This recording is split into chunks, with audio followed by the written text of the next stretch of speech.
The wind that morning carried no sound, yet something in it spoke of reckoning, of footsteps retraced, and words left too long unsaid.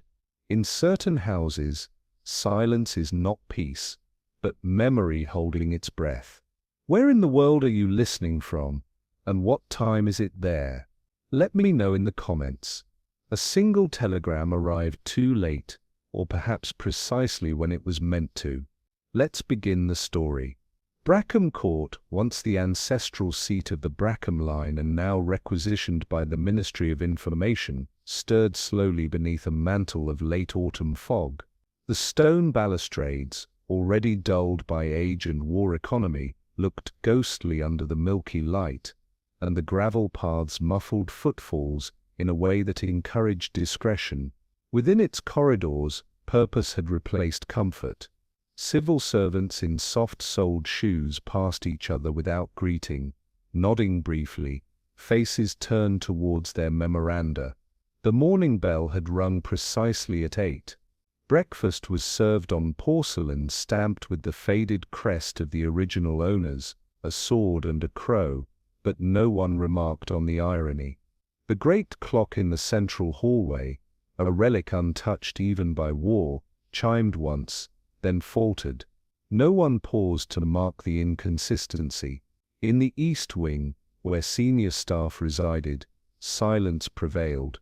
Colonel Moulton's door remained closed, which was not unusual, nor was the absence of his presence at the head of the table. He often kept late hours, and was known to breakfast in solitude.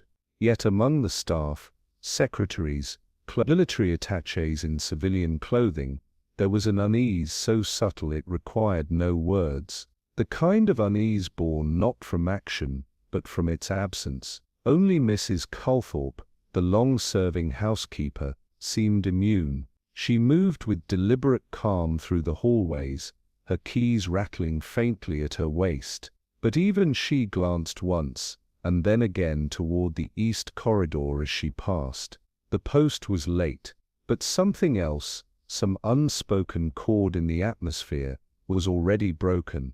The boy had never liked delivering here. The place reminded him too much of school, long corridors, closed doors, voices that didn't carry. He'd ridden in on the bicycle from the station, the envelope tucked neatly inside his grey satchel, and had been told explicitly, "Deliver to Colonel Moulton, hand to recipient only." He waited in the front foyer, helmet in hand, his eyes darting toward the staircase that led up to the private rooms. No one came. A maid passed, barely older than he was, apron stiff with starch, and said the colonel might be upstairs still. "Knock," she suggested, with a shrug that implied nothing helpful. He went alone. The corridor smelled faintly of ink, old paper, and something sweeter, indistinct, perhaps camphor. He stood before the door, cleared his throat, and knocked once, then again, louder. Silence. He glanced down at the envelope, its cream surface creased at the corner. "Third message, urgent," it read. The handwriting was bold, not bureaucratic, as if someone had wanted to impress its importance rather than follow a format. That unsettled him more than he admitted. Another knock. Still no reply. He turned the knob. Locked. He hesitated, then took a step back and looked down the corridor. No one. The boy licked his lips, uncertain. Something in the air felt off, a kind of stillness not born of peace, but of something paused. He left the envelope with Mrs. Calthorpe, who took it with no expression whatsoever and said, "Oh, best call for Mr. Farnley." Farnley, the assistant to the Home Office liaison, arrived within minutes, a man whose competence lay in routine rather than improvisation. His knock was official, pronounced, and he waited just long enough to be proper before taking the spare key from his breast pocket. The door creaked inward. Colonel Henry Moulton sat in his armchair by the fireplace, his head tilted slightly to one side as though listening to something distant. His uniform jacket, though modest, bore the soft polish of someone who maintained its creases himself. His boots were shined. A teacup, half full, rested on the small side table beside him, the steam long gone, the surface forming a dull skin. A faint smell of bergamot and wool hung in the air. There was no movement, no acknowledgement. The expression on Moulton's face was curiously devoid of strain, neither pain nor surprise. His eyes were partly open, fixed on nothing. The fingers of one hand rested lightly on the chair's armrest, while the other drooped, loosely clasping an envelope he had never opened. Farnley did not approach at once. He had the presence of mind to note the calm, the undisturbed order of the room, the lack of drama, and it was precisely that absence which disturbed him. Mrs. Calthorpe stood in the doorway, watching with her hands folded in front of her, lips pursed. "Shall I fetch the doctor?" she asked, with formal quiet. Farnley nodded, but his eyes remained fixed on the Colonel, and on the untouched envelope on the carpet, just beneath his hand. The room had resumed its cold hush, the kind that settles after the clatter of official movement has faded. Tea was being prepared again in the servants' corridor, though few would touch it. Within Brackham Court's staff rooms, murmurs passed like smoke, uncertain, evasive. The Colonel was dead, yes, but something lingered that no one dared to name. The talk drifted, inevitably, to the telegrams. The first had arrived a week ago, crisp and courteous, addressed in the most neutral terms. Something about a misplaced file, nothing more than administrative noise. The second, 3 days later, had been shorter and even less precise, a reference to the matter previously mentioned, though no one, not even the Colonel, ever spoke of what that might be. Neither telegram bore an official heading, nor were they signed. That absence now felt like an accusation. The office staff recalled the Colonel's face after reading the second, a flicker of something they would not call fear, for it had been too proud, too set. But he had locked the message away in his desk and said nothing. Now a third had arrived, and the Colonel had died before reading it, or perhaps not before reading it, but before speaking of it. It was in its silence, the most eloquent of all. He was not summoned with ceremony, and certainly not with haste. It was done in the fashion suited to men like Battle, quietly, with an eye on propriety and a regard for discretion. Superintendent Battle had already been in the vicinity, in the village, attending to matters not directly connected with Brackham Court, but close enough in nature to warrant a subtle shift in assignment. A telegram had reached the local constabulary from the Home Office liaison that morning. A death had occurred on ministry grounds, under circumstances too calm to be taken at face value. No investigation had yet begun, only a preliminary inquiry, under the supervision of a trusted officer. Battle arrived without uniform, carrying no briefcase, wearing the look of a man accustomed to muddy facts rather than clean conclusions. His expression was unreadable, not because he concealed emotion, but because he never displayed more than necessity demanded. In a house that ran on whispers and credentials, his lack of theatre was oddly disarming. The official who met him, a civilian liaison with a record of diligence but no flair for ambiguity, offered facts, carefully spaced. The Colonel had failed to appear for his briefing. The maid had sent for Farnley. The door had been locked. The man was found in his chair. No sign of intrusion, no visible wound. A doctor, reliable but unimaginative, had already murmured the appropriate phrases: cardiac event, likely sudden advanced stress. These were words designed to comfort bureaucracy, not to explain death. Battle said very little. He followed the man down the narrow corridor, his eyes flicking to the details that others dismissed: scuffed floorboards, a clock that ticked just too fast, a scuff on the wall near the mail tray. He made no assumptions, but neither did he let any go unnoticed. The study was as it had been, preserved out of deference, or perhaps caution. The chair still bore the faint oppression where Moulton's weight had settled. The cup of tea, now cold and deepened in color, stood as before.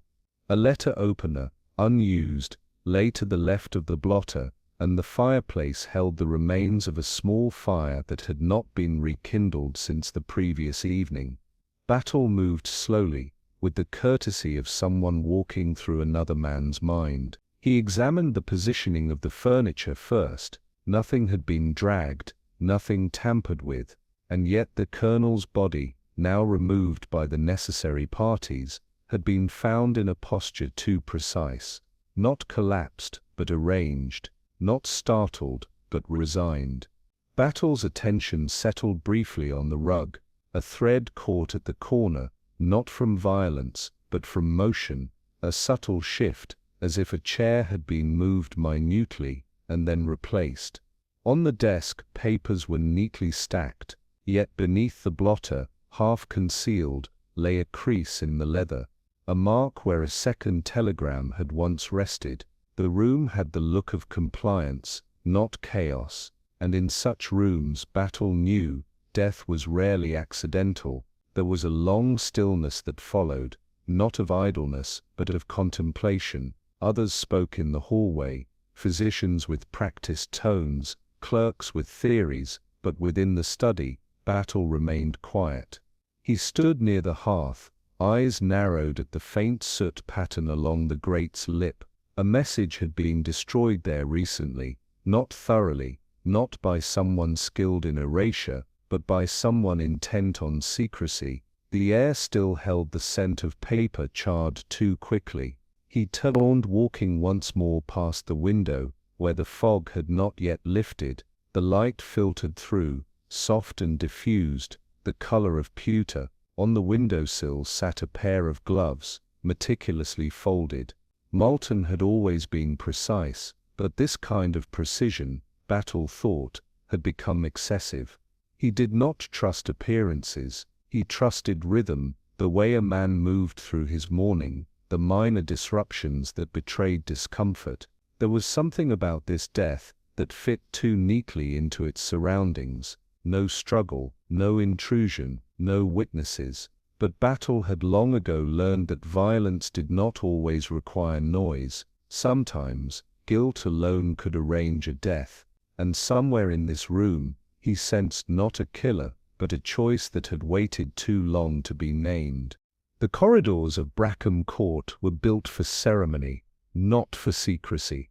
Yet secrecy now filled them, not by architectural intent, but by institutional habit.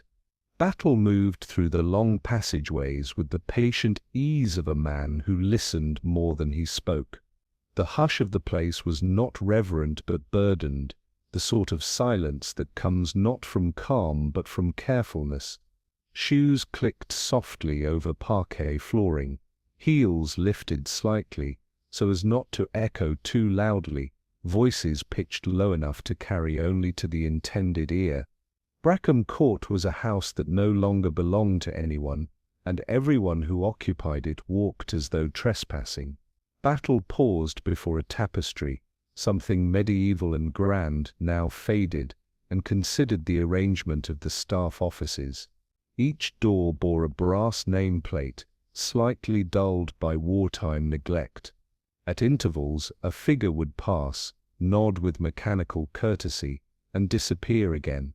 The air held the faint scent of old furniture, polish, ink, and something else, not quite fear, but the nervousness of those who knew the war could reach even into the quietest corners. He observed more than the architecture. There were invisible trails, who avoided whose gaze, who lingered too long near closed doors. There was unease here, not sharp but systemic, a slow corrosion of trust. In this place, even silence was rehearsed. He moved forward, not to disturb, but to listen more closely. In London, the late Colonel Moulton had worn a reputation like a ceremonial uniform, crisp, precise, reassuring. He had the bearing of a man one could trust with matters too delicate for open channels. His tone had been clipped, but not unkind, his instructions clear without being heavy-handed. The sort of man the ministry relied on, because they did not need to question him. Here that same reputation seemed to have frayed. Battle listened, not to what was said, but to how it was said. Staff referred to the colonel with respect, but a strange kind, a deference that seemed to stretch too far, as though covering for the absence of genuine regard. The colonel was particular, murmured one aide. Precise in his habits, said another. Private, offered a third with a glance that spoke volumes. No one used the word disliked, but neither did anyone use fond. There were too many pauses, too many glances shared just beyond Battle's shoulder. In the drawing room, where the staff sometimes gathered between tasks, the conversation faltered when his name was mentioned. Too many had kept their thoughts to themselves while he lived, and now, with the colonel gone, they weren't quite sure what remained safe to say. Mrs. Calthorpe had served in the house since it had belonged to the Brackham family. Her role had changed little despite the change in occupants. She bore her duties with the kind of unspoken dignity that war could not diminish, the quiet authority of someone whose standards had been formed long before anyone had heard the word blackout. She stood now at the edge of the breakfast room, her keys looped at her side, her hands loosely clasped in front of her apron. Battle asked few questions. He did not need many. He understood the language of restraint. Colonel Moulton's habits, he inquired mildly. She responded with measured precision. Early riser, worked late, took his tea alone, disliked interruptions. Her answers were precise, dry, but her eyes said more. They did not rest easily. At times they flicked to the doors, or paused just too long on a window shutter left ajar. And once, when Battle asked whether the colonel had received many personal messages, she replied with a neutral, "Not many," and then turned just slightly, to avoid his gaze. She did not lie, but neither did she volunteer. In such withholding, there was a kind of loyalty, or perhaps a fear dressed as loyalty. He did not press her. The truth, he knew, often spoke best in the spaces left untouched. The desk in Colonel Moulton's study had been kept in near military order, its contents precise, aligned, unobtrusive. Yet Battle, who understood the ways men concealed disorder beneath discipline, found small inconsistencies. He unlocked the side drawer with the key provided by the clerk. The drawer yielded a collection of mundane papers, administrative summaries, requisition memos, ink refills, a worn copy of Thucydides. Beneath these, in a flat file marked Communications, Private, he found the 2 telegrams. The first was dated 8 days earlier. The message was brief and obscure, matter under review, further instructions pending. No name, no origin, not even the usual ministry cipher. The second followed 3 days later. The sequence has resumed, caution advised. It was not what they said that disturbed Battle, it was what they didn't.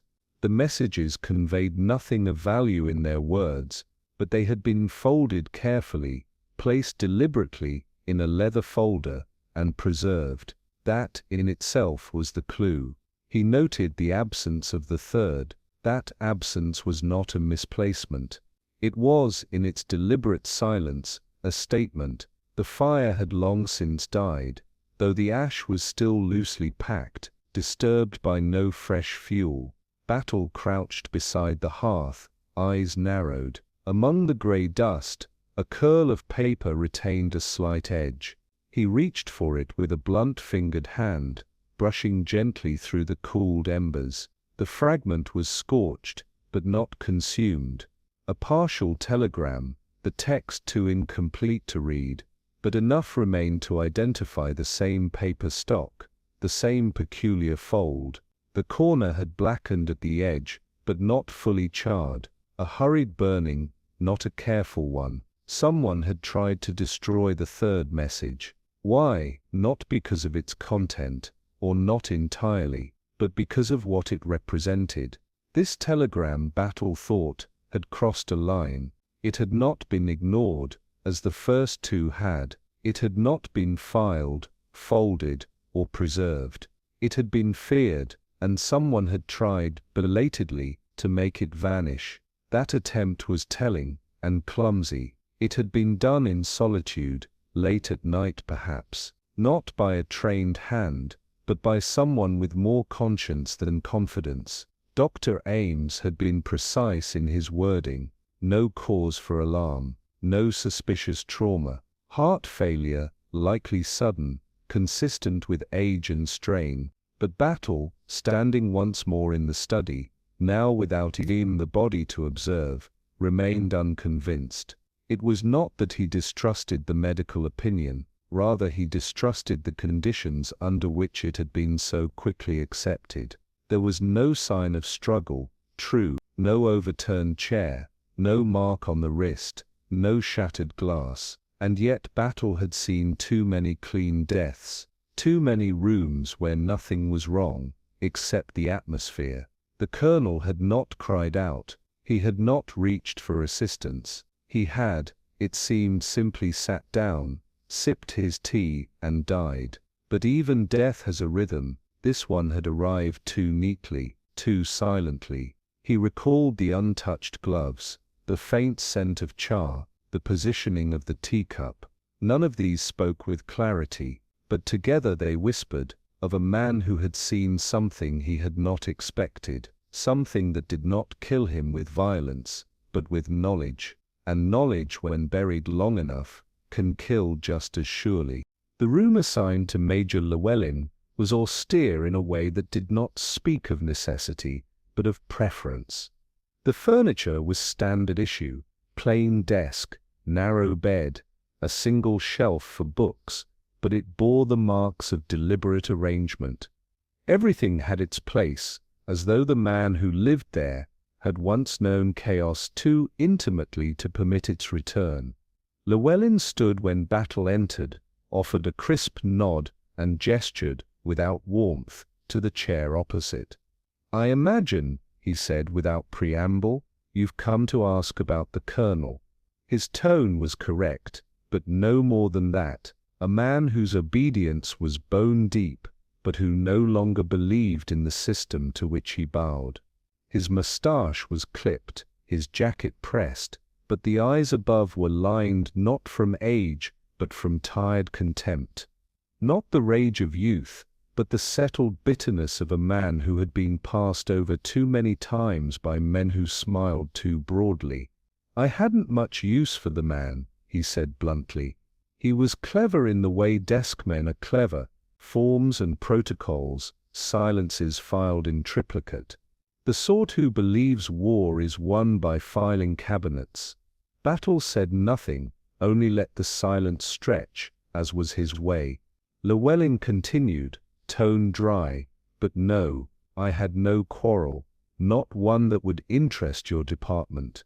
He played his game, I played mine. There it was, the confession of incompatibility, offered like a warning. Llewellyn had not mourned Moulton, that was clear, but he had not feared him either, and in that lack of fear there was something dangerous. A man who no longer cared who gave the orders might not kill, but he might look away when someone else did. Miss Inez Harwood was not a woman easily startled. She had the composure of someone raised for formal rooms and private tutors, her features arranged with elegant stillness, her speech weighed in syllables rather than words. She did not volunteer information, she offered it, if asked correctly. She sat at the narrow writing desk, her fingers lightly touching the rim of a paperweight shaped like a swan. She wore grey, unadorned, but her presence was not colorless. She observed Battle with the same calm regard he gave her. When asked about Colonel Moulton, her lips did not tremble, nor her voice falter. "He was efficient," she said. "Private, I believe he disliked unnecessary conversation." "And did you speak with him often?" Battle asked. "Rarely," He did not confide. But there was something, the briefest pause, so slender it might have passed unnoticed to another man. Battle let it hover, then gently asked, "You were present when the second telegram arrived?" She turned her gaze to the paperweight again, and something in her shoulders eased. "I was." He read it at his desk. He said nothing. And after he dropped the message onto the floor, it lay there for some time. Her voice thinned. He picked it up later, but his hands, she stopped. Yes, they were shaking, quite visibly. That she did not need to explain. A man like Moulton did not shake easily. For such a man to tremble, it was not weakness, it was recognition. Whatever that second message contained, it had not been a surprise, it had been a return. Mr. Edwin Frame had a soft voice and softer shoulders, the sort of man who stepped sideways in corridors and never interrupted. He kept his spectacles chained, his cuffs neatly starched, and his expression attentive in the way of men long accustomed to being overlooked. He had, Battle thought, the diffident grace of the truly inconspicuous. He welcomed the superintendent with a quiet nod and gestured to the chair nearest the hearth. The room was warm, too warm perhaps. The fire had been lit early. "I knew Colonel Moulton only by sight, really," he began, folding his hands on his lap with careful poise.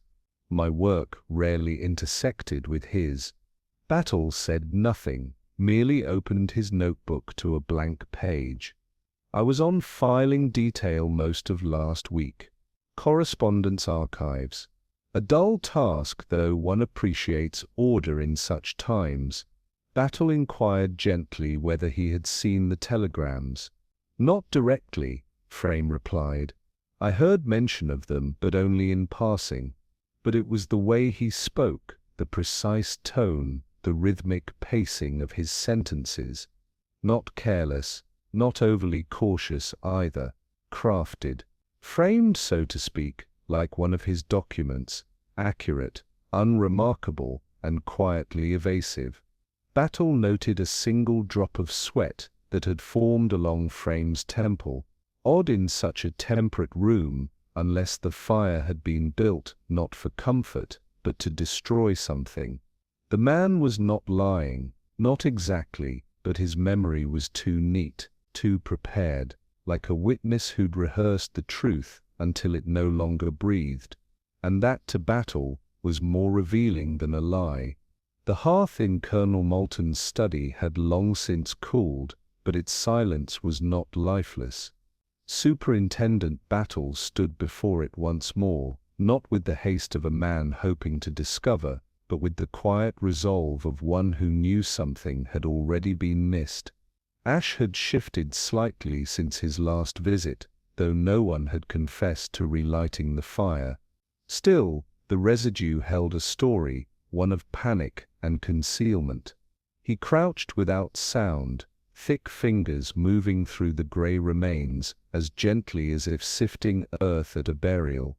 Among the fragments, one corner bore a faint resilience, scorched at the edge, but intact enough to speak. The texture was familiar, ministry telegram stock, the thick pulpy kind used for internal messaging, a type designed to endure handling but not scrutiny. He lifted it between two fingers, the ash crumbling away in small size. One word remained, crisp in its cruel precision, char-protected just enough to survive the flame: betrayal. Not report, not request, not danger, a word with no bureaucratic utility. Not a signal but a verdict, and not addressed to an office but to a man. There was no cipher here, no bureaucratic veil. The word had been meant to strike, not to conceal, and it had struck. Not with noise, not with blood, but with the singular violence of recognition. Battle did not react. He folded the word into his memory, into the steady architecture of his deductions, and as he stood, brushing ash from his palm, he understood the message had done exactly what it was meant to do.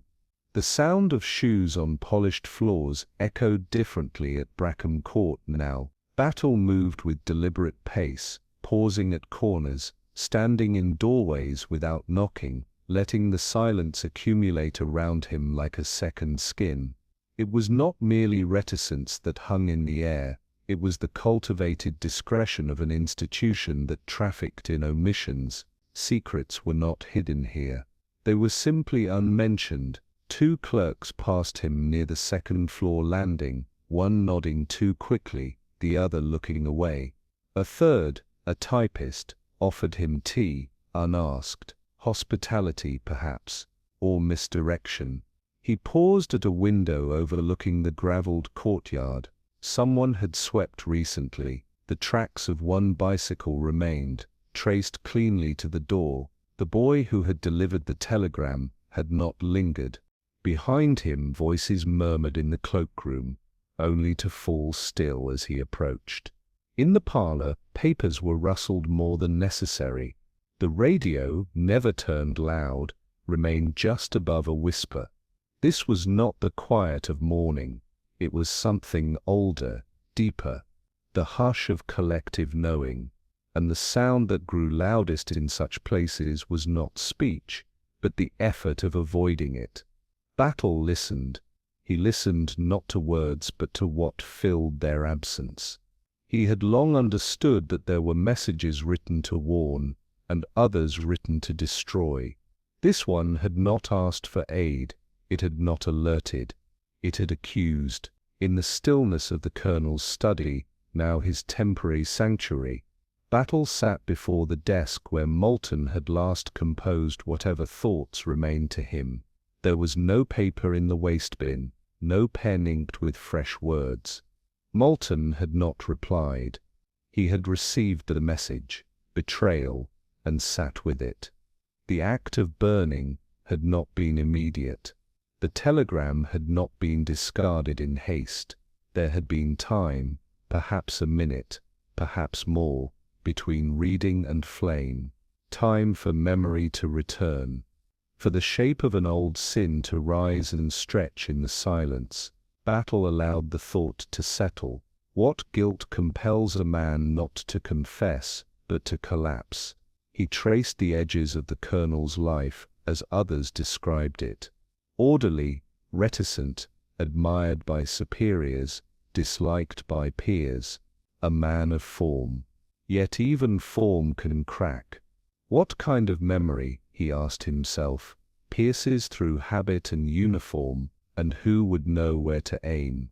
This telegram, he now believed, had been crafted by someone who knew Moulton. Not his schedule, not his post, but his fault lines. Someone who knew the precise pressure that would cause not alarm, but surrender. The weapon had not been a blade, nor a poison. It had been a word, and it had done its work. Quietly, entirely, the West drawing-room had the hush of disuse about it. Not neglect, precisely, but preservation. It bore the smell of old upholstery and polished wood, and its heavy curtains filtered the daylight into long flat shadows. The clock on the mantelpiece ticked too loudly, as if making up for the absence of voices. Mrs. Colthorpe was seated on a chair with a high back and stiff arms, more appropriate to formality than comfort. A cup of tea, untouched, rested on the table beside her, its surface dull, its heat long surrendered. She did not rise when Battle entered, nor did he expect her to. He observed her carefully, the proud line of her shoulders, the modest rigidity of her apron, and most notably, the slight tremor in her right hand. It lay motionless in her lap, but not still. The fingers twitched every so often, as though resisting memory. He made no comment on the tea. Instead, he took the chair opposite, silent, giving her space. The room breathed around them, a space not of confession, but of recollection. "You were in service here before the war," he said at last. She inclined her head. "Since 1926, and the Colonel," her mouth compressed, a faint narrowing of the lips rather than a frown. He arrived in 36, as a guest at first. There was a silence. Not defensive, resigned. He was not the man then that the ministry later described, she said softly. Not yet. Battle noted the past tense. Not is not, was not. Her gaze remained steady, but her hands spoke a language of their own. They folded too tightly, then too loosely, a rhythm of recollection. He did not interrupt. She would speak. She already had. He came to the house during the late summer, she said, her voice taking on the quiet cadence of someone revisiting a room in memory. There was an event, a weekend gathering. The Brackhams were still here then. Their eldest daughter fancied herself a patroness of quiet men. Battle said nothing. Her hands stilled. He wasn't called Colonel then, just Mr. Moulton. He had the look of a man trying to blend in but failing to. It was the silence around him. It made others speak too quickly. She paused. I noticed he walked the corridors at odd hours, alone mostly. Rarely took his meals in the dining room. The staff found it unsettling. And yet he returned, Battle said. She gave the smallest of nods.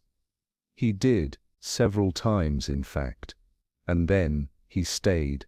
She folded her hands once more, this time carefully, deliberately. When the war came, and the ministry took the house, I wasn't surprised to see his name on the papers. It made sense. He'd already taken the measure of the place. Or perhaps it had taken the measure of him. Her eyes met Battle's, but he was not just a man with papers and orders. Not then. There was more to it. Something that came before the war, and was never quite put away. There was a girl, she said, after a silence. Not one of ours. Temporary staff. Summer placement from the Foreign Office. Her name was Elise Grant. The name hung in the air, fragile but heavy, like perfume left too long in a room. She was clever, quiet, careful with her work. Too careful, perhaps. The sort of girl who noticed things, and did not always know what to do with them. Mrs. Calthorpe did not smile. There was talk, only in whispers and never in front of the gentleman. But we noticed. He lingered when she entered the room. She blushed when he passed her in the hall. That kind of noticing. Battle sat very still. In September that year, a foreign envoy visited the house. A minor one, technically. From Austria, I believe. There was a dinner, late, too late, and afterward Elise was seen leaving his room.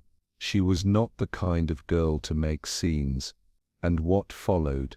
Battle asked quietly. She was dismissed, Mrs. Calthorpe said, without emotion. With delicacy, of course. It was said she'd made a clerical error. She left the next morning, and 3 days later, we heard she'd taken her own life. She spoke the last part with flat restraint.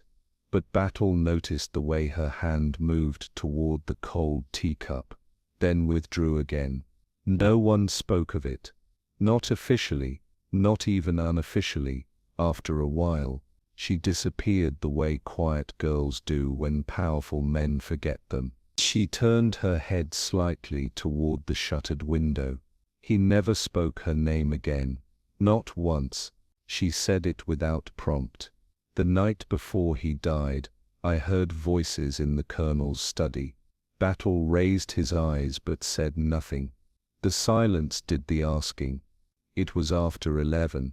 I was finishing up the linen count. I passed by the door which was not quite shut. And the voices, he said.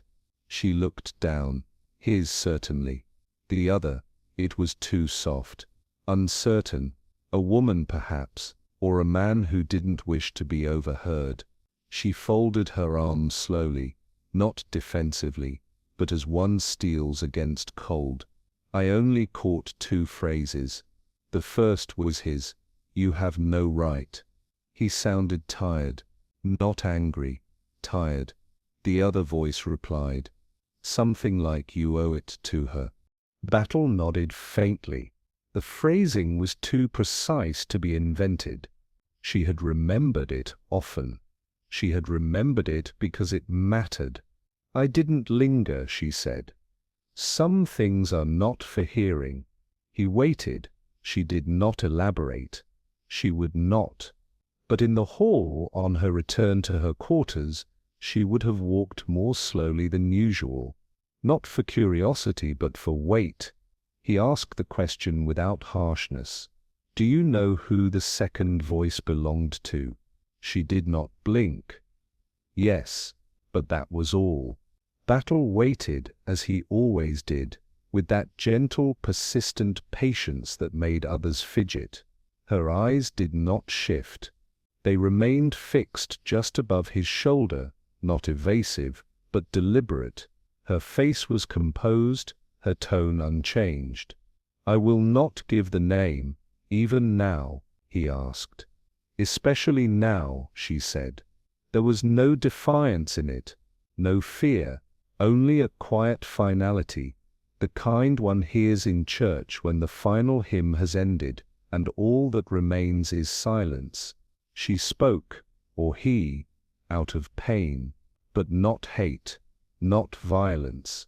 "And yet the Colonel is dead," Battle said. Mrs. Calthorpe's face tightened almost imperceptibly. "Yes, but not murdered." He understood. The name was hers to carry, and she would carry it until someone else spoke it. When Battle returned to the study, the air felt different, not in scent or temperature, but in weight. The pieces had begun to settle, not in order, not yet, but their edges had started to show. He sat once more in the Colonel's chair, not out of comfort, but out of necessity. He allowed himself the stillness. There was a crime, he thought, but not the kind that stains hands. This was a crime of years, one of negligence, of silence, of things left to decay behind closed doors. A girl had been ruined, quietly. A voice had tried to speak for her, too late. And a man had died not because he was struck, but because the weight of what he refused to name finally broke him. Battle did not pity Moulton, but he recognized the pattern. Guilt, long dormant, is not unlike rot in the beams of an old house. It remains hidden, stable, until something shifts, and then the collapse is swift. The telegram had not killed him, nor had a hand, but the message had found its mark, and someone not cruel but determined had ensured it would. The map Battle sketched in his mind was not drawn in pencil or ink, but in the faint lines of habit, gesture, and lapse. He moved through Brackham Court, not as a visitor, nor merely as a detective, but as a quiet observer of ritual. He noted not where people were, but when they were not. It was absence that told the story. In the narrow corridor leading from the study to the servants' stairs, a lamp had burned through most of Tuesday night. The maid who cleaned the fixtures said nothing at first, then admitted she had found it warm the next morning. She hadn't questioned it. It was absence that told the story. One of the gentlemen must have forgotten. The library window had been opened, briefly. A trace of mud on the sill suggested someone had stepped close, leaned perhaps, in need of air, or secrecy. Battle marked the hour by the position of the sun when the impression had dried, late afternoon, just after tea, in the staff canteen. Annotations had shifted. Normally brisk and functional, the talk had taken on a different rhythm after Wednesday noon, less chatter, more speculation. Frame, unusually punctual, had arrived late to luncheon that day. He had claimed a toothache. No one had noticed him smile since. Miss Harwood had not touched her supper on Thursday. Major Llewellyn, who prided himself on walking at 8:30, had not taken his constitutional the night before the colonel's death. A clerk noted this with irritation.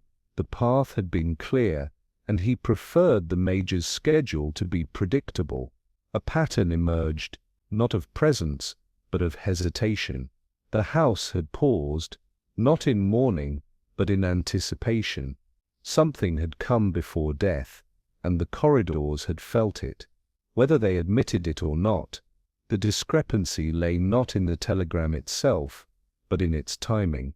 The second message, the one that had left the colonel shaken, was recorded in the delivery log at 14:15 on Wednesday.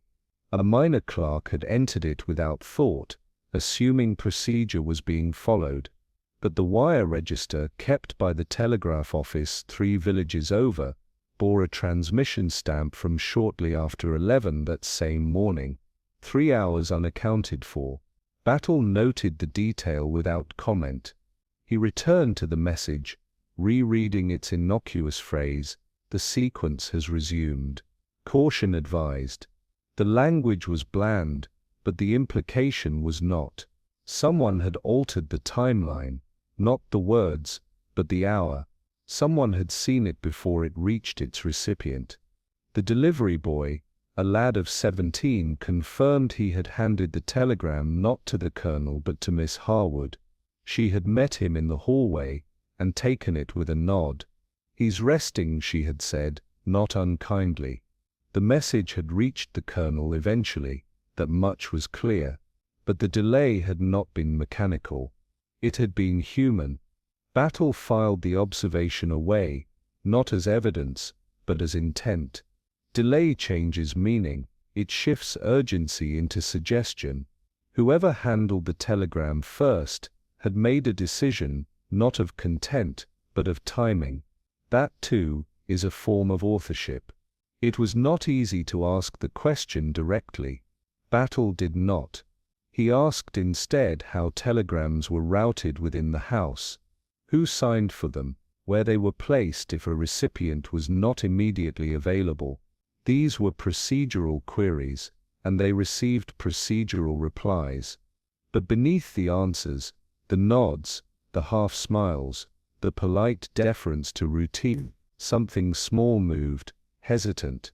The third telegram had arrived on the morning of the colonel's death. It had been received, according to the records, by the same boy as before. He insisted it was placed directly into Mrs. Culthorpe's hands. She, in turn, said she had not delivered it at once. The colonel had been in his study with the door closed. But when asked whether she had opened it, she stiffened.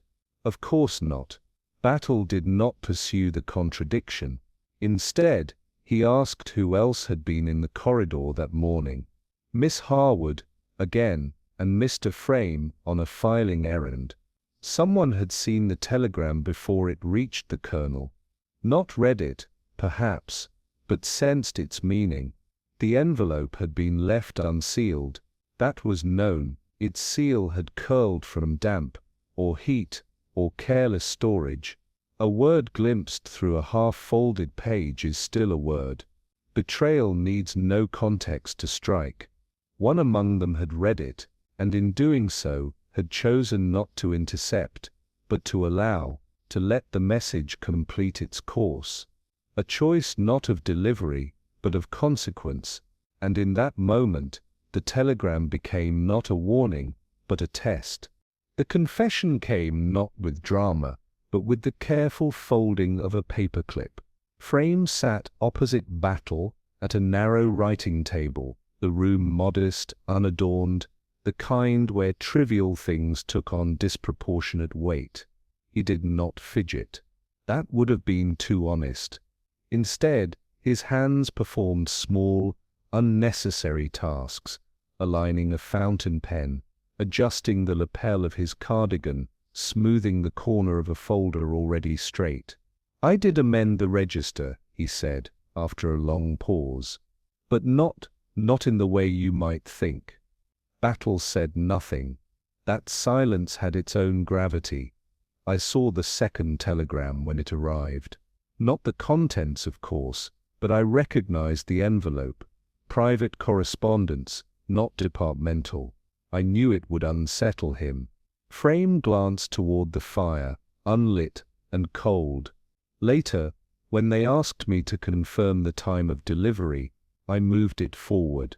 I thought it would be better that way. Less exposure. His voice caught, not from fear, but from effort. I didn't want her, the person who took it in, to be questioned. She hadn't meant harm.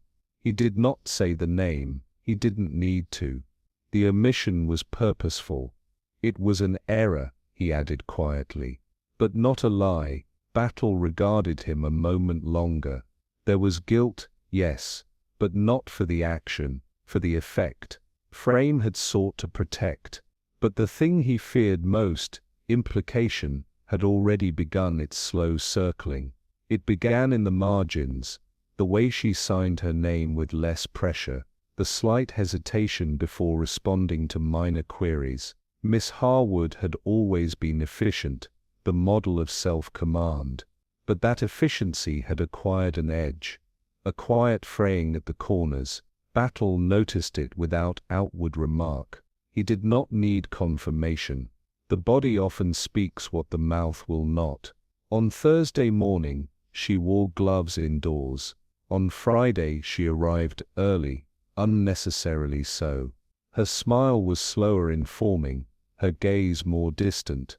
She replied to instructions with that clipped clarity that often masks fatigue. She had not erred in her work. Not yet, but her margins had narrowed. She had begun to move as one who had lost footing, carefully, as if each step must be calculated anew, not for danger, but for exposure.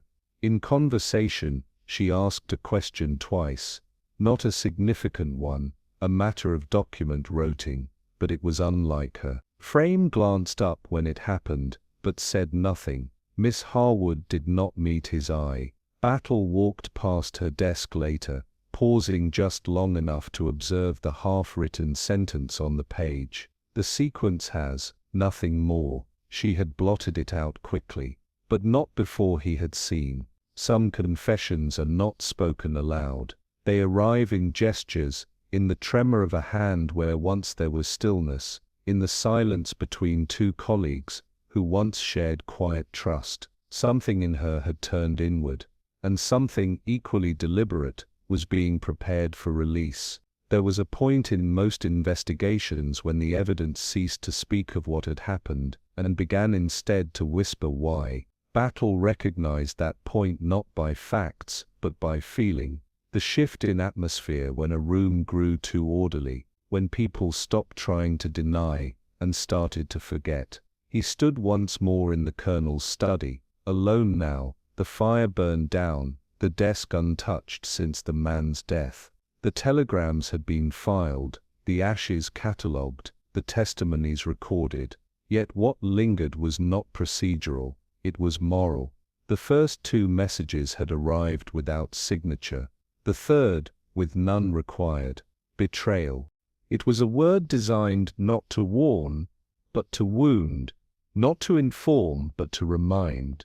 He thought of Moulton, his reputation for formality, his devotion to procedure, a man of rules, and yet, once perhaps, a man who had abandoned a promise, a person, a truth. Something had been buried, and for years that silence had suited him, until someone chose to speak, not with accusation, with precision. The message had been crafted by a mind that understood the fragility of conscience, not to expose, but to confront. It was not murder, it was something colder, a forced remembrance. He looked at the blotter, where the Colonel's pen had last rested. The ink had dried, but guilt had not. Some telegrams are not sent to save, some are sent to make a man look in the mirror and see what he once turned away from. The folder was stored among hundreds of others, misfiled not by malice, but by the slow erosion of time and bureaucracy. It took Battle the better part of a morning to locate it, an unassuming jacket in faded brown, its corners soft, its label smudged by years of handling. The number read 739 Sid and City, meaningless to most, but just precise enough to interest a man who listened for absences. Inside, the contents were sparse: a brief employment history, a photograph barely larger than a postage stamp, and a stamped clearance letter signed by a name now retired or deceased. Elise Marion Grant, born 1911, entry into ministry service, June 1936. Assignment, cipher work, low-level classified material, performance, satisfactory, discharge, January 1937. Reason, deceased. The ink of that word had bled slightly, as though damp had touched it long ago. There were no remarks, no notation of funeral, no reference to family. Only a half-page internal communication marked "no further action required," and folded without creases, as if it had never been read again. But Battle looked again at the signature beside her discharge. It was not familiar, but its placement was. On several other records, ones connected to internal transfers, not deaths, the same hand had signed, using language far more precise. Here it was abbreviated. Dismissive. The file had not been misfiled, he now believed; it had been misremembered, or rather, buried, not by policy, by someone who knew exactly what they were doing. The incident was recorded as a field death, an accidental fall from a coastal embankment in Lisbon during a personal leave extension. The phrasing was studied, dry, devoid of human concern. Battle had seen such constructions before, quiet conclusions to inconvenient lives. There was no inquiry. The telegram notifying the ministry bore no signature, and no family was listed to receive her effects. It had been accepted, filed, and forgotten. The record ended with the word "closed" typed in lower case, as though even the clerk had sensed the impropriety of finality. But there were inconsistencies. The leave request form, filed 3 weeks earlier, referenced a personal visit to Paris, not Portugal. The stamp confirming travel clearance had been backdated, and the last known address for Miss Grant, a temporary billet in Whitehall, had since been reassigned without note of her belongings. One death, one page, no inquiry, not unusual in wartime. But for Battle, the silence around Elise Grant's name had shape. It was not administrative neglect. It was absence made deliberate, an excision too clean to be unintentional. Her story had been written once and then erased, not by enemies, by those meant to remember. The name change had been subtle, but not elusive. In the margins of a personnel memo from 1941, Battle noted a correction to an early ministry posting, E. Grant, to read E. Frame. No initials reversed, no date altered, just a quiet substitution that had passed unremarked. But for Battle, it was the final hinge. He recalled Frame's earlier restraint, his precise deference, the unnatural quiet that suggested not habit, but discipline. And suddenly it made sense. The unremarkable archivist had been guarding something, not out of fear, out of kinship. Frame, Edwin Frame, was Elise Grant's brother. The revelation did not alter Battle's view of the man, it clarified it. Frame's gentleness had always seemed too practiced, his manner too well kept, like a man preserving something brittle. Battle now recognized the brittleness. Frame had altered a record, admitted a lie to protect someone unnamed, but it had not been Miss Harwood. It had been Elise, or rather, what remained of her. He had changed his name, buried the connection, and worked within the same corridors that had quietly erased her. Whether that was cowardice or endurance, Battle did not decide. He simply noted what such grief did to a man, how it narrowed the shoulders, softened the voice, and made obedience a kind of survival, and how, after long enough, it turned memory into something sharpened, something ready. The telegram had been crafted with too much care to be spontaneous. Its typeface mimicked ministry form, but the phrasing lacked institutional signature. There were no routing marks, no filing copy, no carbon duplicate.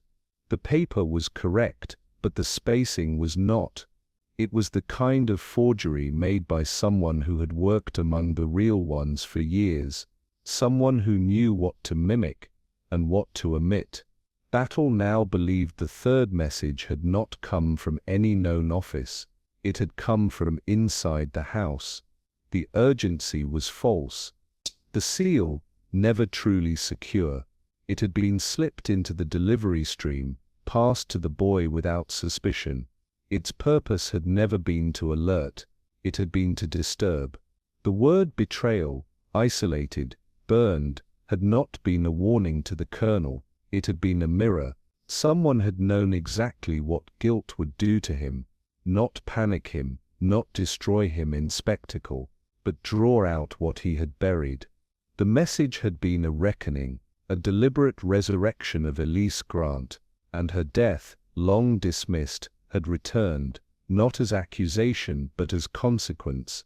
Battle considered the question more than once, but never allowed what truly stopped a heart. A man may die of fright, yes, of shame, of recollection too brutal to bear. But death by memory is not spontaneous. It arrives like a tide, gradual and quiet, until at last it floods. He now believed Colonel Moulton had read the telegram in silence, had understood it, not line by line, but all at once. A lifetime compressed into one word, not exposure, but confrontation. The colonel had not sought help, had not destroyed the message at once. He had let it rest on the desk, beside the tea that cooled beside him. There had been time. Enough to feel it, enough to choose. Perhaps he had stood, then sat again. Perhaps he had reached for a pen, then failed to lift it. The action did not matter. The collapse was already in motion. Battle did not exonerate him, nor did he condemn. He simply marked the moment when past became present, and a heart, long fortified by silence, yielded to truth. The house continued in its routines. Files were moved, bells rung, papers typed, but Battle stood apart, not removed, but observant. He no longer sought a culprit in the traditional sense. The death had not come from violence, but design, not from cruelty, but precision. He had seen murders by anger, by fear, by greed. But this was something rarer. This was a death drawn not by hand, but by memory. Not inflicted, but revealed. The final match had not been struck in anger. It had been prepared long ago, and lit at last by grief. The garden path had once been bordered by roses. Now, in the last days of autumn, only the stems remained, thorned and stark against the frost-bitten soil. The air was sharp, not with cold, but with the brittle clarity that came just before winter truly arrived. A morning that asked nothing and allowed even less. The hedgerows, untrimmed since the war began, bowed slightly beneath the weight of their own neglect. Leaves drifted underfoot, faded gold and rusted red, the ghosts of a season already lost. Battle walked with Miss Harwood at a pace that gave no indication of intention. He did not march or meander. He walked the way a man does who has always known the weight of silence, and how long it must be borne before truth surfaces.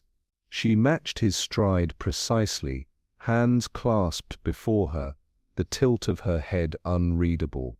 Her gloves were a pale grey, matching the fine coat she wore, modest, civilian, serviceable. Everything about her belonged to the category of not drawing notice. And yet, Battle had noticed. For weeks now, he said little. There were words for this sort of conversation, but none that arrived early. The rhythm of footsteps, the crunch of leaves, the occasional cry of a magpie did more work than any question might. The garden curved gently to the east, where the brick wall met the lower orchard. Once a leisure ground for idle aristocrats, now a buffer zone for secrets buried beneath paperwork and requisitions. Miss Harwood paused near an iron bench, glanced down at a fallen apple, half-rotted, bird-pecked, bruised where it had landed. She did not sit, nor did Battle. Their shadows fell long across the gravel, two figures moving through a garden of what was not quite memory, and not quite regret. "I've not called you here to accuse," Battle said after some time, his voice level, almost indifferent. "It isn't necessary." Miss Harwood did not reply. Her gaze remained on the line of hedging ahead, as though she could chart a future by its withering shape. He did not press. Battle's method was never to unsettle. It was to allow silence to work. He continued, still without force. 3 telegrams. The first, a warning only in tone. The second, sharper, and the third, of course, untraceable, unsigned, folded once, burned partially. His voice almost musing, all delivered, all received. He allowed the wind to carry the weight of the words, not his voice. She turned then, slightly, enough to acknowledge she had heard, not simply with her ears, but with her understanding. Still, she said nothing. "I believe," he said gently, "that Colonel Moulton read it, that he knew what it meant, that it was not news to him, but memory." Miss Harwood's jaw shifted slightly, not with speech, not yet, but with control, as though she had anticipated a different line of questioning, a different kind of man. "He wasn't killed," Battle said, "not in the sense that troubles the law, but death has forms, and yours, the one delivered, had shape and intent." Her gloves tightened around one another, fingers folding, then loosening again. "You didn't sign it," he added, "but you sent it, not to expose him. That wasn't your aim. You wanted him to remember, and to feel it, perhaps, as she did." Her voice, when it finally came, was quiet. She never blamed him. "No," Battle said. "But you did." She did not deny it. And so the silence between them deepened, not as distance but as understanding. "He never said her name," Miss Harwood began, her tone restrained, almost clinical, as though speaking of someone else's memory. "Not once. Not after the dismissal. Not after the news from Lisbon. Nothing." She stopped. "That was what broke me." Battle said nothing. He simply stood, hands in his coat, letting her voice find its own rhythm. "Elise was my friend," she said. "Not just in the way women are often called friends, from shared dormitories or summer work. She understood me. Without speaking much, we read together, sat quietly. She played the piano badly, but she had a way of laughing, quick and sudden, as though she were surprised to be happy.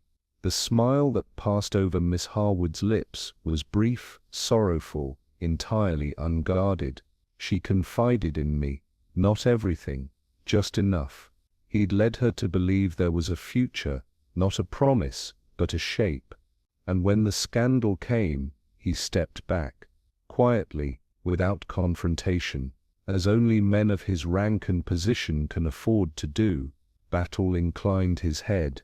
They called it suicide. But she didn't fall from that cliff, out of despair. Her eyes did not waver. She went to meet him. He didn't come. That's what killed her. Battle did not question the timeline. It had already become clear to him that the message Elise Grant had waited for never arrived, or if it did, came too late, too vague, too polite. Miss Harwood's voice dropped.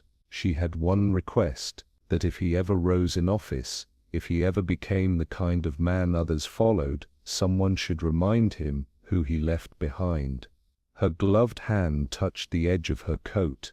It was not revenge. I didn't want scandal or resignation, only that he remember, that he look at himself, even for a moment. And did he? Battle asked softly. I don't know, she replied. I only know he died. The breath she drew before speaking was so slight it might have gone unnoticed in any other setting, but Battle was a man who had learned to read the margins of sound. They stood near the low stone wall that edged the orchard, its surface mottled with lichen and cold to the touch. Above them, a crow shifted in the trees and let out a coarse, solitary cry. Miss Harwood spoke not as a woman confiding, but as one who had carried a burden so long it had become indistinguishable from her own spine. I heard him.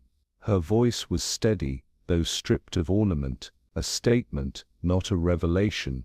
It was early, not yet 7. I'd come down through the upper passage, to intercept the boy, to make certain the telegram reached him. She paused. The implication hovered, but the door was ajar, not wide, just enough.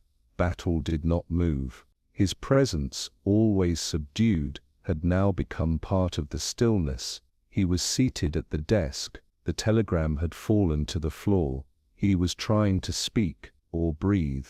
I don't know which. The words caught, not on emotion, but precision. She was not unfeeling. She simply refused sentimentality. I stood there, she continued, her eyes fixed not on Battle, but on the brittle, pale expanse of the garden. I watched his hand reach, not for the bell, but for the paper, as though it mattered more than air. A gust of wind lifted her scarf, which she smoothed with unconscious fingers. I could have gone in, called someone, but I didn't. I watched. Her voice for the first time trembled. I thought, let it be enough. Let this be what she never received. She met his gaze fully now.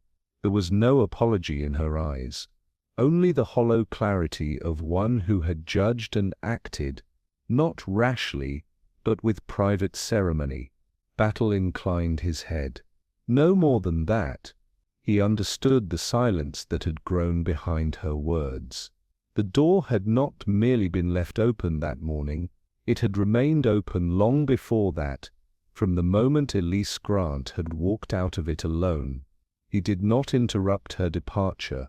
She moved back toward the house with quiet dignity, her figure composed, her pace unhurried, like someone returning not from confession, but from a memory laid carefully down. Battle remained by the orchard wall, his coat unmoved by the wind. He did not think of her as a criminal. The term did not apply. What she had done or not done had fallen somewhere beyond the reach of statutes and tribunals. This was not a matter of culpability. It was one of reckoning. There had been a moment, a precise, irrevocable instant, when she had watched a man die and chosen stillness over intervention. She had not acted from rage, nor hatred. She had acted from belief, the belief that some debts once called in must be honored to the final line. To the law, such omissions are shadows, rarely help. But to a man like Battle who lived among those shadows, they were sometimes the clearest evidence of all. He thought of the colonel, of the iron chair, the half-spilled tea, the crumpled telegram resting like a final judgment. The man had lived behind silence. It was fitting, perhaps, that silence had watched him leave. Later that afternoon, he returned to the ministry quarters and sat at the borrowed desk. He filled in the necessary page, concisely, without drama. There had been no crime, no injury, no outward cause requiring prosecution. The notes were clear, the language careful, cause of death, natural causes, exacerbated by stress. Below in his own hand, He wrote a single line, "No further action recommended." He signed it with the same methodical precision he used for all his cases, folded the file, sealed it. There would be no inquest, no formal proceedings. The war, he thought, had already taken too many to justify one more. But privately, within that quiet fortress of his mind, he made another note, one that would not be written. The truth was not a matter for courts. It had been delivered, in silence, in restraint, and in the final terrible dignity of letting a man die with his shame. The war had not killed Colonel Moulton, but the past had, and for once Battle believed justice had arrived without a warrant, and been witnessed without a word. Some truths do not shout from rooftops. They settle in quietly, like dusk in an empty garden, asking only to be understood. But tell me this, was it justice that found its way through silence, or merely memory wearing a kinder face? Share your thoughts or your theory in the comments. I'd be curious to know what you make of it. And if stories like these speak to something in you, do pass it along, and subscribe for more quiet puzzles behind closed doors.